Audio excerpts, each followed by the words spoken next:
श्री स्वामी समर्थ. स्वामींचा आशीर्वाद या चॅनेलवर आपले स्वागत आहे. स्वामी आपल्या सर्व चांगल्या इच्छा पूर्ण करोत ही स्वामींच्या चरणी प्रार्थना. तर बघा, उद्या आहे सोमवती अमावस्या. या अमावस्येला भगवान शंकराची पूजा केली जाते. त्याचबरोबर सोमवती अमावस्येला पितरांना शांत करण्यासाठी अनेक उपाय केले जातात. हे उपाय केल्यानंतर आपल्याला पितरांचे आशीर्वाद मिळतात, जीवनात प्रगती होते. तर बघा, जर तुम्हाला पितृदोष दूर करायचा असेल तर आपण या व्हिडिओमध्ये काही उपाय पाहणार आहोत. तर व्हिडिओ नक्की शेवटपर्यंत पहा. तर बघा, आपण आयुष्यामध्ये कधीही पशुपक्ष्यांना कधीही त्रास देऊ नये, कारण असहाय्य व्यक्तीला त्रास दिल्याने राहूचा क्रोध वाढतो. विशेष म्हणजे सोमवती अमावस्येच्या दिवशी कुत्रा, कावळा, गाय, म्हैस यांच्यासारख्या जीवांचा अपमान करू नये. अमावस्येला पशुपक्ष्यांसाठी अन्न पाण्याची व्यवस्था करावी. असे केल्याने आपले पितृ प्रसन्न होतात. तर बघा, सोमवती अमावस्येच्या दिवशी काळे तीळ नक्की दान करा. यामुळे सुद्धा पितृदोष दूर होतील, तसेच यांची कृपा आपल्यावर सदैव राहील आणि जीवनात प्रगतीही होईल. त्याचबरोबर बघा, सोमवती अमावस्येच्या दिवशी भगवान शिव आणि पार्वती माता यांची पूजा करावी. यामुळे भगवान शंकराची आपल्यावर कृपाशीर्वाद राहतो. या दिवशी भगवान शिव आणि पार्वतीला तुळशीची पाने, सिंदूर, शंख, सिंदूर, नारळ आणि केतकीची फुले अर्पण करावी. असं केल्याने आपल्याला माता पार्वती आणि भगवान शंकर यांचा कृपाशीर्वाद आपल्यावर राहतो आणि पितरांचा सुद्धा आपल्यावर कृपाशीर्वाद राहतो. त्याचबरोबर बघा, आपल्याला आर्थिक समस्यांपासून मुक्तता मिळवण्यासाठी सोमवती अमावस्येच्या दिवशी दूध आणि तांदूळ दान करावेत. यामुळे आपली आर्थिक समस्या दूर होते आणि आपली आर्थिक बाजूही भक्कम होते. जर काही कारणाने तुमचे पूर्वज तुमच्यावर रागावले असतील किंवा आपल्याला पितृदोष लागला असेल तर हे दान केल्याने आपल्यावरील आपला पितृदोष हा दूर होतो आणि त्याचबरोबर आपले पितृही आपल्यावर प्रसन्न राहतात.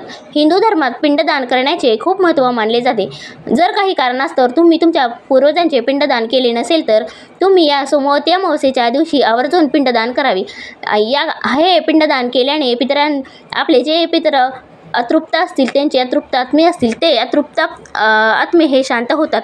त्यामुळेच बघा, या अमावस्येच्या दिवशी पितरांना आपल्याला प्रसन्न करण्यासाठी हे उपाय करायचे असतात. त्याचबरोबर बघा, सोमवती अमावस्येला स्नान करून दान केल्यानंतर पिंपळाच्या झाडाला त्याच्या मुळाला पाणी घालावे. धार्मिक मान्यतेनुसार पिंपळाच्या झाडामध्ये भगवान विष्णू आणि शिव ब्रह्मदेव वास करतात.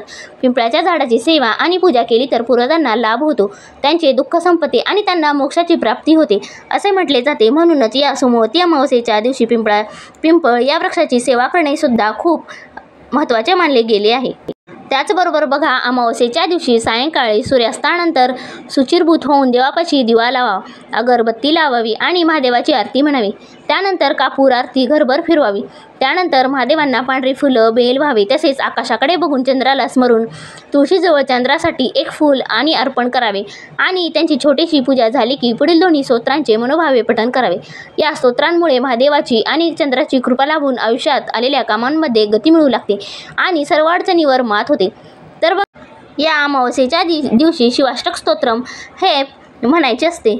तर या अमावस्येच्या दिवशी संध्याकाळी हातपाय तोंड धुवून आपल्याला देवासमोर दिवा लावायचा आहे आणि दिवा लावल्यानंतर भगवान शिव यांचे शिवाष्टक स्तोत्र हे आपल्याला पाठ करायचे असते. हे शिवाष्टक स्तोत्र आपण पाठ केल्याने, देवासमोर पाठ केल्याने आपल्याला भगवान शिव यांचा कृपाशीर्वाद मिळतो आणि सोमवती अमावस्येच्या दिवशी भगवान शिवशंकर यांची पूजा केल्याने आपल्यावर त्यांचा कृपाशीर्वाद राहतो आणि आपल्या जीवनातील सर्व अडथळे दूर होतात.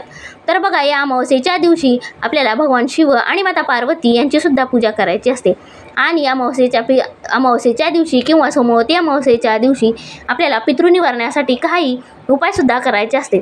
तर आपण आजच्या व्हिडिओमध्ये काही उपाय पाहिलेलेच आहेत. तर तुम्ही या उद्या अमावस्येच्या दिवशी हे उपाय आपल्याला करायचे असतात.